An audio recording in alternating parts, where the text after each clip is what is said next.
E se eu te dissesse que uma das palavras mais sinistras do nosso vocabulário, assassino, não nasceu em um beco escuro ou em um campo de batalha, mas sim nos picos quase inalcançáveis de montanhas persas, forjada por um homem que criou uma das organizações mais temidas e incompreendidas da história?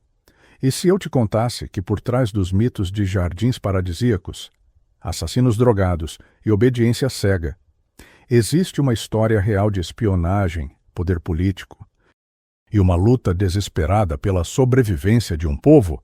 Esta não é a história de um videogame. Esta é a verdadeira saga da Ordem dos Assassinos.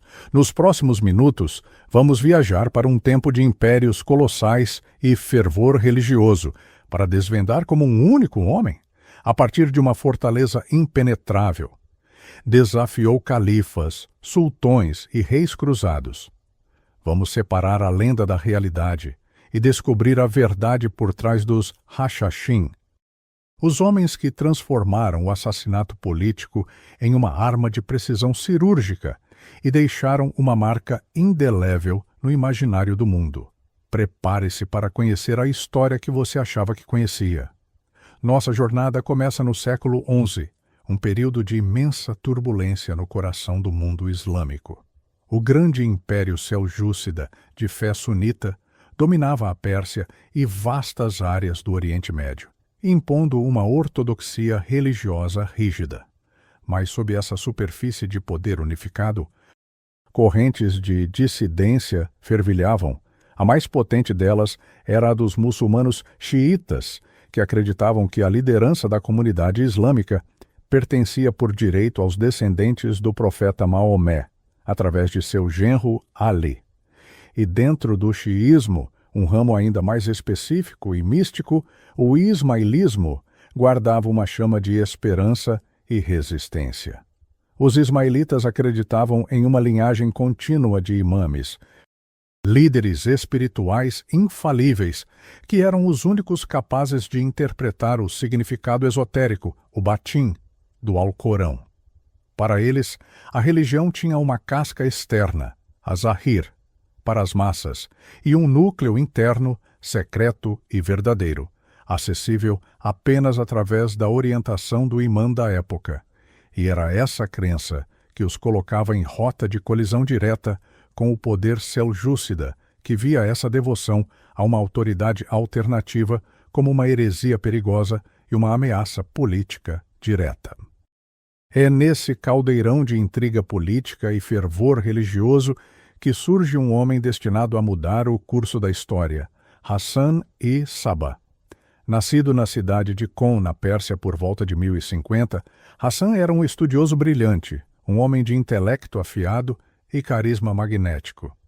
Em sua juventude, ele se converteu à fé ismaili e viajou para o Cairo, o centro do poder do califado fatímida, o grande império ismaili da época.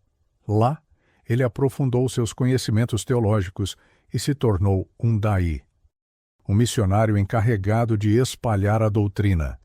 Mas o mundo de Hassan estava prestes a ser virado de cabeça para baixo. Uma crise de sucessão no Cairo dividiu o ismailismo. De um lado, o novo califa, Al-Mustali. Do outro, seu irmão mais velho e herdeiro original, Nizar.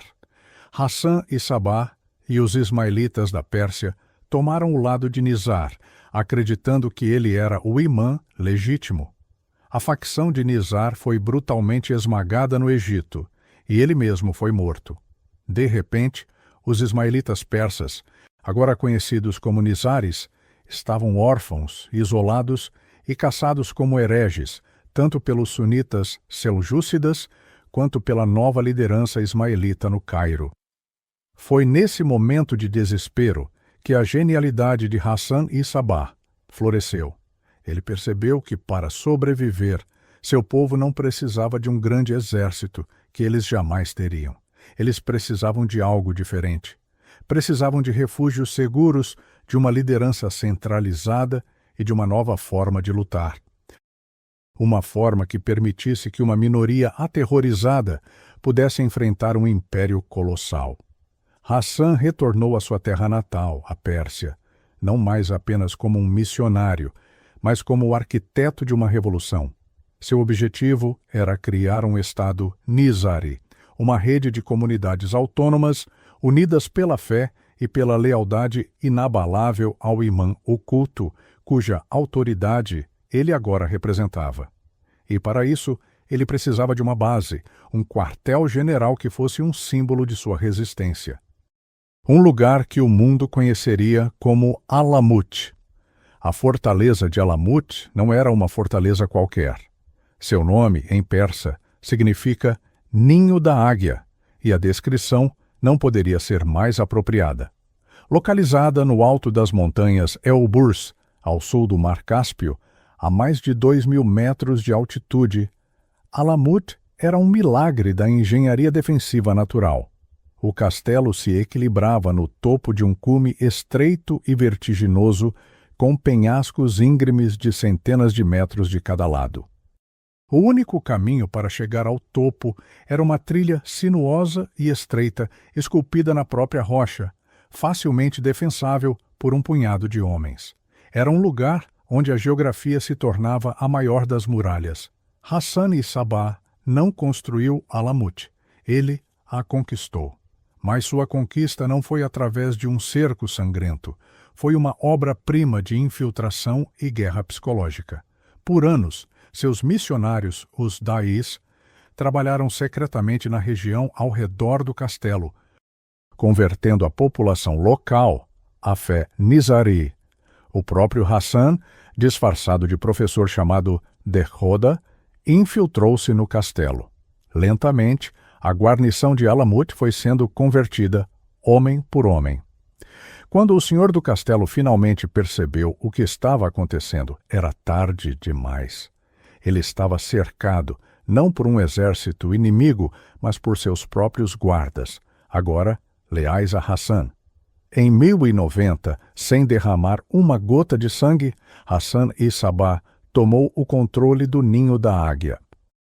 Diz a lenda que ele permitiu que o antigo senhor partisse em paz, dando-lhe um cheque de 3.000 dinares de ouro em troca da fortaleza.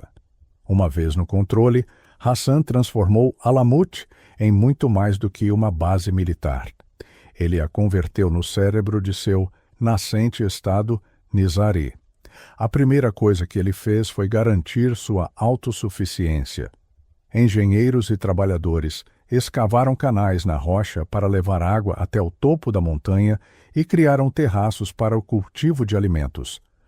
Enormes armazéns foram escavados na pedra, capazes de estocar provisões para anos, tornando a fortaleza virtualmente imune a cercos prolongados.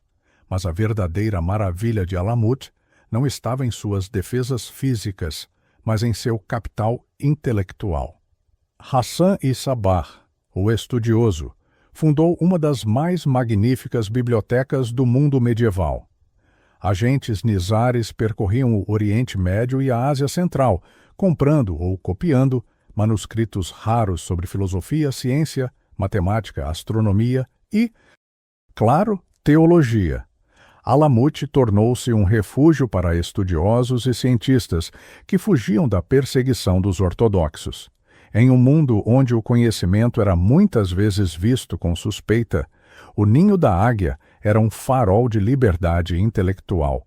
Era um lugar onde se estudava tudo, desde as obras de Platão e Aristóteles, até os últimos avanços da medicina e da alquimia. Essa biblioteca não era um luxo, era uma arma.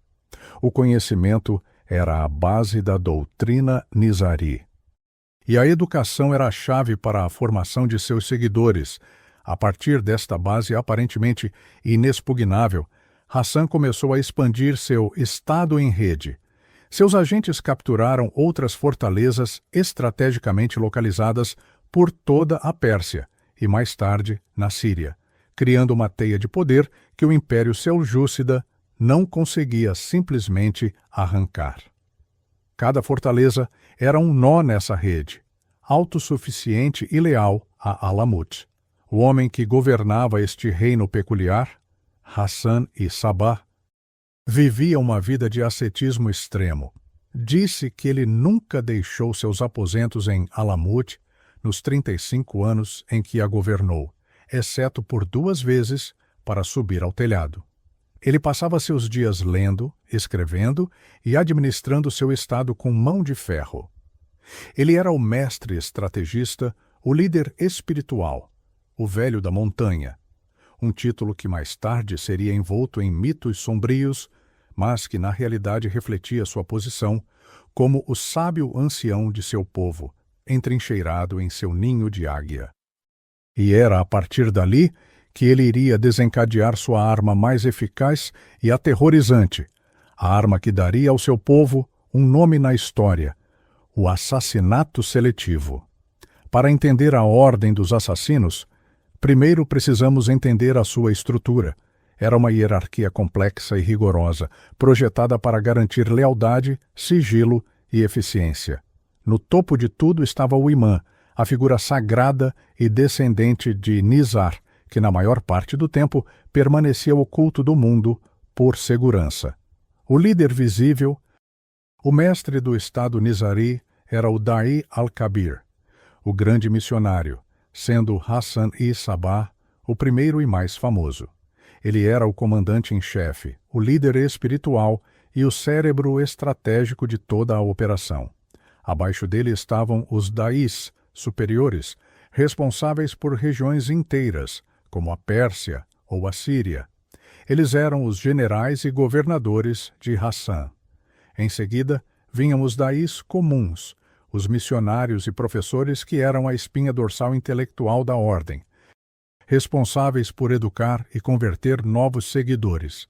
Depois havia os Rafiks, ou companheiros, que eram estudiosos iniciados nos níveis mais profundos da doutrina esotérica Nizari. E então, na base da pirâmide, estavam os Laziks, ou aderentes, os seguidores comuns, os artesãos, fazendeiros e soldados que compunham a população do estado Nizari. Mas havia um grupo que operava fora desta estrutura convencional, um grupo selecionado pela sua coragem, inteligência e, acima de tudo, pela sua devoção fanática. Eles eram os Fidais, que significa aqueles que se sacrificam. Eram eles a ponta da lança de Hassan, os agentes que o mundo viria a conhecer e temer como os Hashashin. O treinamento de um Fidai era um processo longo e incrivelmente exigente. Não se tratava apenas de aprender a lutar. Era uma imersão total. Eles eram mestres do disfarce. Um Fidai podia passar meses, ou até anos, vivendo em uma cidade inimiga, aprendendo a língua local com perfeição, adotando seus costumes, estabelecendo uma identidade completamente nova. Eles se passavam por mercadores, monges, servos ou soldados. Sua capacidade de se misturar era sua principal armadura. Eles estudavam profundamente a política, a cultura e a estrutura de poder de seus inimigos. Aprendiam quem eram as figuras-chave, suas rotinas, suas fraquezas. Eram, em essência, a primeira agência de inteligência sistemática do mundo. O treinamento em combate focava não em batalhas campais, mas na arte de matar um único alvo de forma rápida e eficiente. A adaga era sua arma preferida. Eles eram treinados para se aproximar de seus alvos em locais públicos e movimentados, onde a segurança era mais relaxada e o impacto psicológico do ato seria maximizado. Mas o elemento mais crucial de seu treinamento era a doutrinação psicológica e espiritual. A teologia Nizari, com sua ênfase na lealdade absoluta ao imã e em uma interpretação esotérica da fé, era a rocha sobre a qual sua devoção era construída. A doutrina do Talim, ou ensinamento autoritativo, afirmava que a verdade só poderia ser alcançada através da orientação do imã da época. Para um Fidai, a ordem do seu mestre era a manifestação da vontade divina. Morrer no cumprimento de uma missão não era um fracasso, era o martírio, o caminho direto para o paraíso. Essa certeza religiosa lhes dava uma coragem que parecia sobre-humana aos seus inimigos. Eles não tinham medo de morrer. e isso os tornava incrivelmente perigosos. O primeiro grande alvo a sentir a fúria da adaga dos fidaís foi um dos homens mais poderosos do mundo islâmico, Nizam al-Mulk, o brilhante e formidável vizir do Império Seljúcida. Nizam al-Mulk não era apenas um político. Ele era o principal arquiteto da política anti-Nizari do Império. Ele os difamou em seus escritos, enviou exércitos para sitiá-los e os perseguiu implacavelmente. Para Hassan e Sabah, ele era a cabeça da serpente. Em 1092, um fidaí, disfarçado de místico sufi, aproximou-se da liteira de Nizam al-Mulk durante uma viagem. Quando o vizir se inclinou para ouvir o suposto pedido do homem santo, o fidaí sacou uma adaga e o apunhalou. O assassinato de uma figura tão poderosa enviou ondas de choque por todo o império. Foi uma declaração de guerra. Os Nizaris não eram mais uma seita de hereges escondidos nas montanhas. Eram uma força a ser reconhecida, capaz de projetar seu poder no coração do território inimigo. A morte de Nizam al-Mulk, seguida de perto pela morte do sultão Seljúcida, mergulhou o império em uma guerra civil, dando a Hassan o respiro que ele precisava para consolidar seu poder. Este assassinato estabeleceu o modus operandi dos Hashashin. Seus ataques não eram aleatórios. Eram atos de guerra psicológica calculada. Eles não matavam em segredo. Pelo contrário, faziam-no em público, em mesquitas, mercados, pátios de palácios. O objetivo não era apenas eliminar um inimigo, mas aterrorizar todos os outros. A mensagem era clara. Não importa quão poderosos vocês sejam, não importa quantos guardas vocês tenham, nós podemos alcançá-los. E, crucialmente, os fidaís raramente tentavam escapar. Ser morto após completar a missão era a prova final de sua devoção. Isso só aumentava o terror e o mistério que os cercava. Para seus inimigos, parecia que estavam enfrentando homens que não valorizavam a própria vida, movidos por uma força sombria e incompreensível. E é aqui que a história começa a se misturar com a lenda. A reputação dos Nizaris cresceu, e com ela, as histórias fantásticas contadas por seus inimigos para tentar explicar o que não conseguiam entender. Como esses homens podiam ser tão leais, tão destemidos? A resposta para seus detratores não podia ser a fé. Tinha que ser algo mais sinistro. E assim nasceu a lenda negra dos assassinos. O cronista mais famoso a espalhar essas histórias para o Ocidente foi o viajante veneziano Marco Polo, que passou pela região mais de um século após a queda de Alamut. Em seu Livro das Maravilhas, ele descreveu uma história que ouviu sobre o Velho da Montanha. Segundo Polo, o velho havia criado um jardim secreto em um vale escondido perto de Alamut, uma réplica do paraíso descrito no Alcorão. Era um lugar de rios de vinho, leite e mel, fontes de água pura, e habitado por as mais belas donzelas do mundo, que cantavam, dançavam e tocavam instrumentos para o deleite dos jovens. A lenda continua.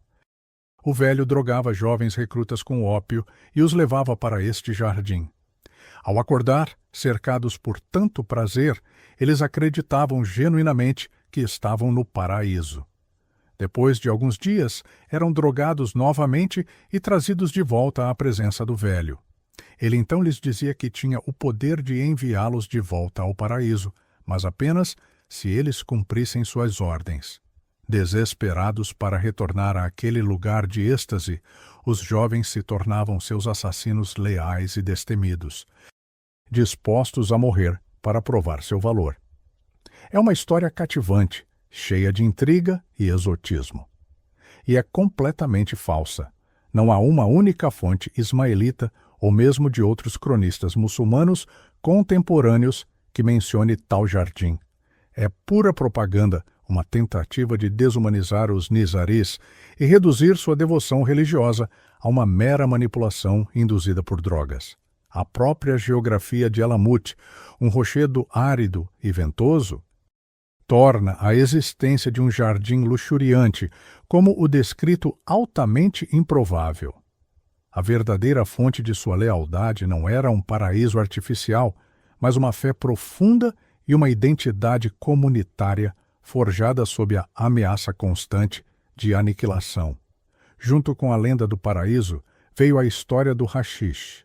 Os inimigos dos Nizaris, particularmente na Síria, começaram a chamá-los pejorativamente de haxixiyin, que pode ser traduzido como usuários de haxixe. A implicação era que sua coragem não era real, mas sim o resultado de estarem entorpecidos por drogas. Este apelido foi pego pelos cruzados e viajantes europeus que não entendiam a nuance e a natureza insultuosa do termo.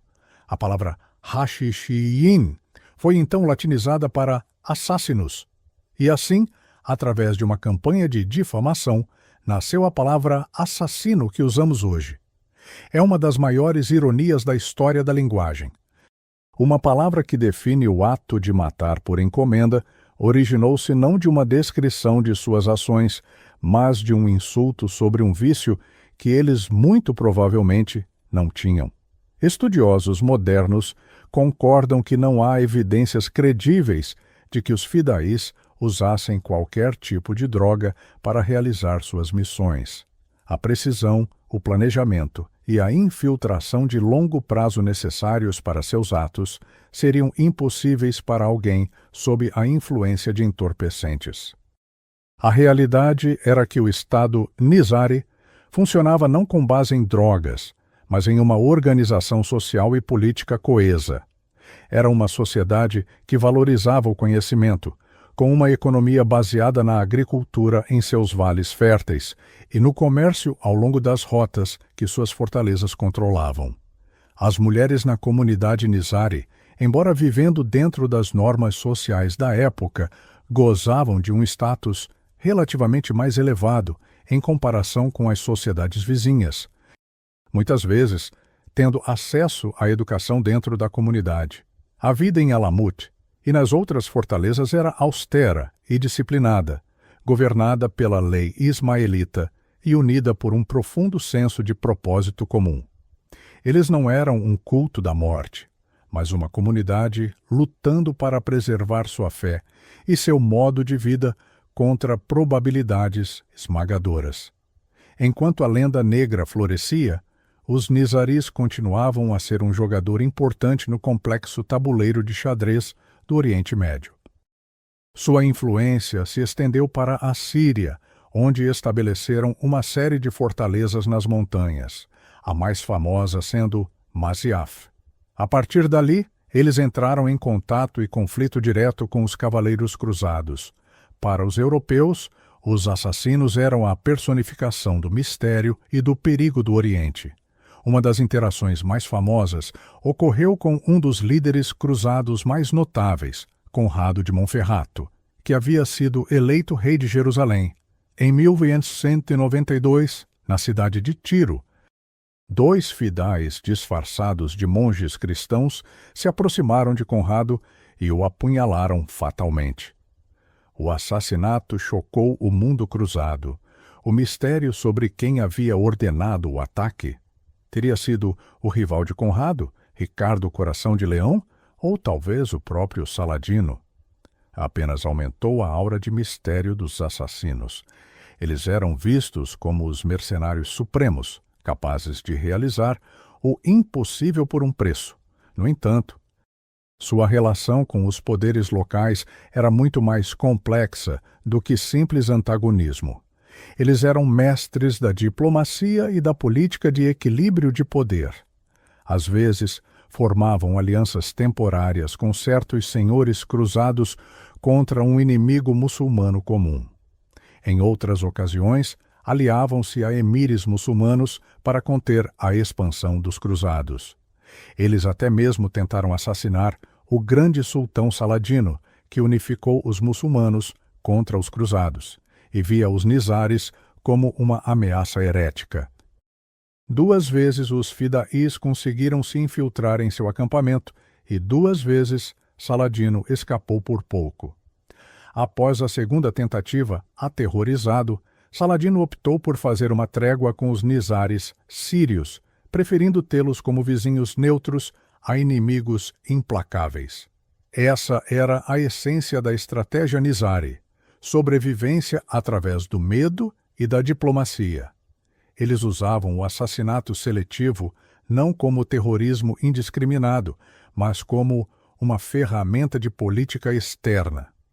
Era uma forma de dissuasão assimétrica. Um punhal no lugar certo poderia desestabilizar um exército inimigo, adiar uma invasão ou remover um líder hostil. Tudo sem o custo de uma guerra em grande escala que eles não poderiam vencer. Por quase 2 séculos, essa estratégia funcionou. O pequeno estado nizari, espalhado por fortalezas nas montanhas da Pérsia e da Síria, sobreviveu cercado por impérios hostis.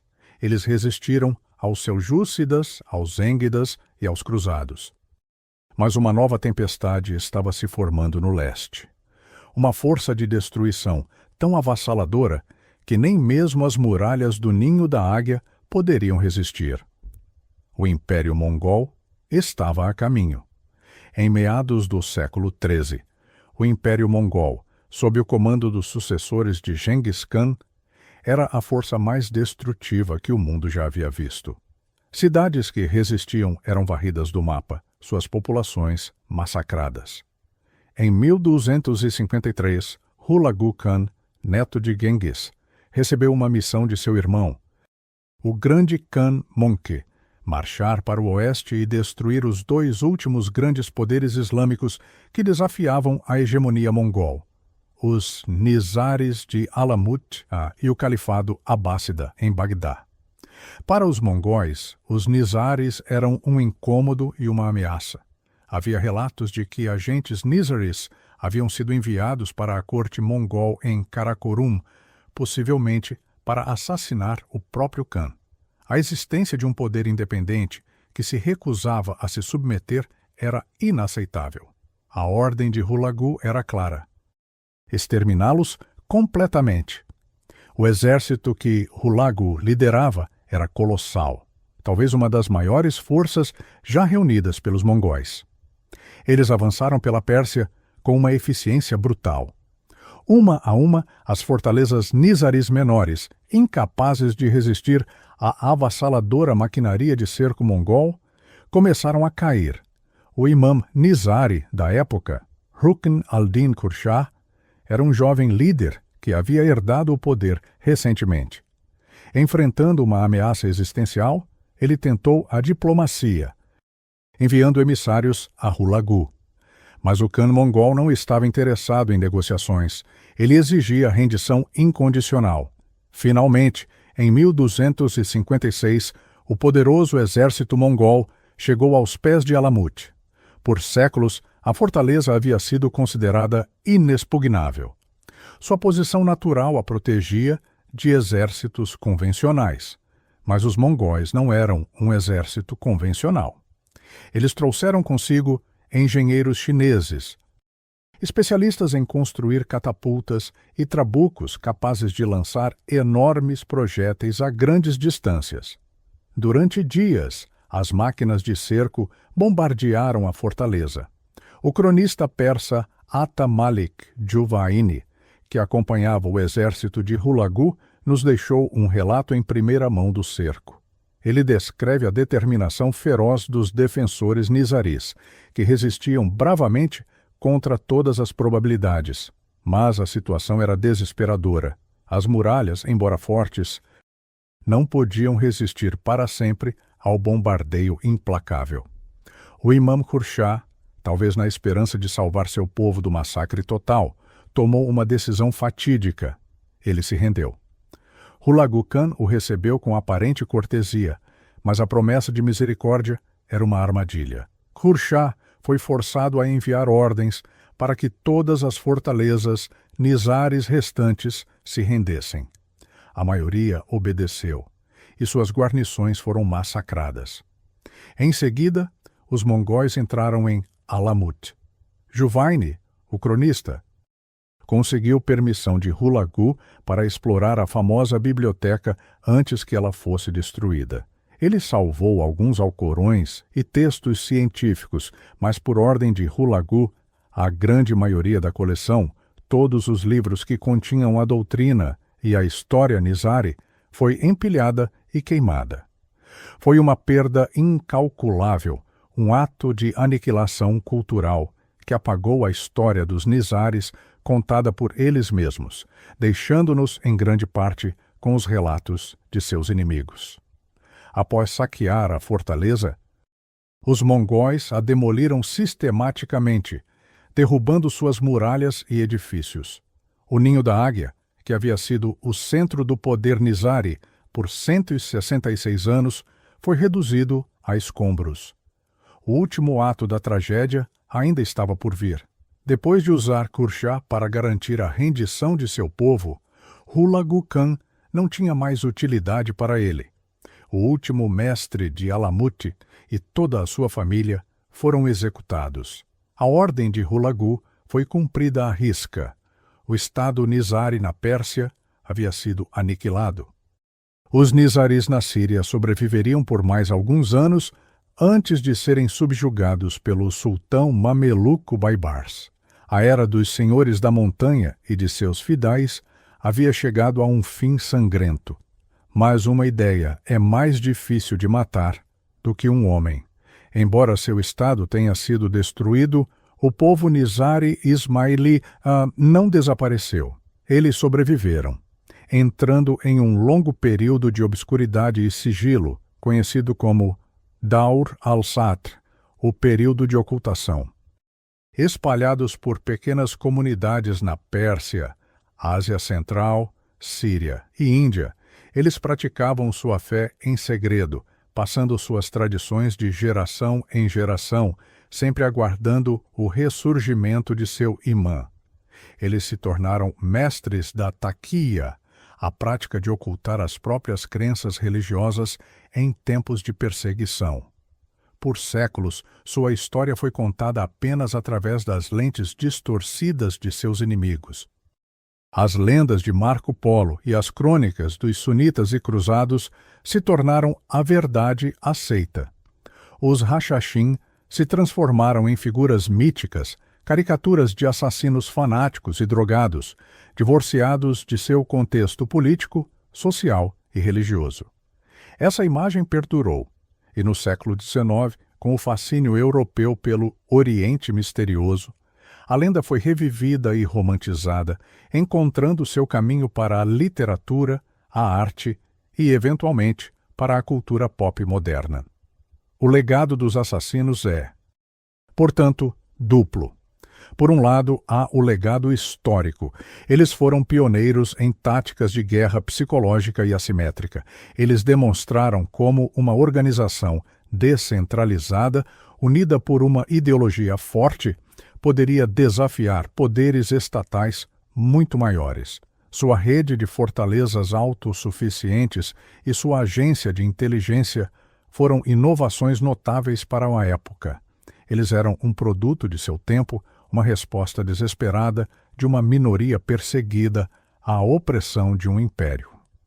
Por outro lado, há o legado lendário que continua a cativar nossa imaginação. A figura do assassino encapuzado, movendo-se silenciosamente para eliminar um alvo poderoso, a ideia de uma irmandade secreta com suas próprias regras e código de honra, tudo isso se tornou um arquétipo poderoso. Jogos como Assassin's Creed pegaram esses elementos e os transformaram em uma mitologia global, misturando fragmentos da história real com fantasia épica. Eles transformaram os Hashashin de uma seita xiita medieval em uma ordem transhistórica lutando pela liberdade contra a tirania. Hoje, a comunidade Nizari Ismaili não apenas sobreviveu, como floresceu. Liderados por seu imã vivo, o Aga Khan, eles são uma comunidade global de milhões de pessoas, conhecidos por seu trabalho em desenvolvimento, educação e filantropia. A longa ocultação terminou, e a verdadeira história de seus ancestrais, a história de Alamut, de Hassan e Sabah e da luta pela sobrevivência, está finalmente sendo redescoberta, estudada e contada. A verdadeira história da Ordem dos Assassinos é, em última análise, muito mais fascinante do que a lenda. É uma prova da resiliência do espírito humano diante da perseguição. É uma lição sobre como a história é muitas vezes escrita pelos vencedores e como a verdade pode ser enterrada sob séculos de propaganda. E é um lembrete de que, por trás das lendas mais fantásticas, muitas vezes se escondem histórias humanas de fé, luta, poder e sobrevivência. A adaga do Fidaí pode ter desaparecido, mas o eco de seu impacto ainda ressoa através dos séculos. Se você gostou de mergulhar nesta história e quer continuar a desvendar os segredos mais profundos do nosso passado, não se esqueça de se inscrever no canal. Queremos saber sua opinião. Qual aspecto da história dos assassinos mais te surpreendeu? A realidade por trás da lenda do paraíso, a origem da palavra assassino ou a sua incrível capacidade de sobrevivência? Conte para a gente aqui nos comentários. Sua participação é fundamental para continuarmos trazendo análises como esta. E se você quer expandir ainda mais sua mente, clique no vídeo que está aparecendo na tela agora, onde exploramos outra história incrível que você não vai querer perder. Nos vemos lá.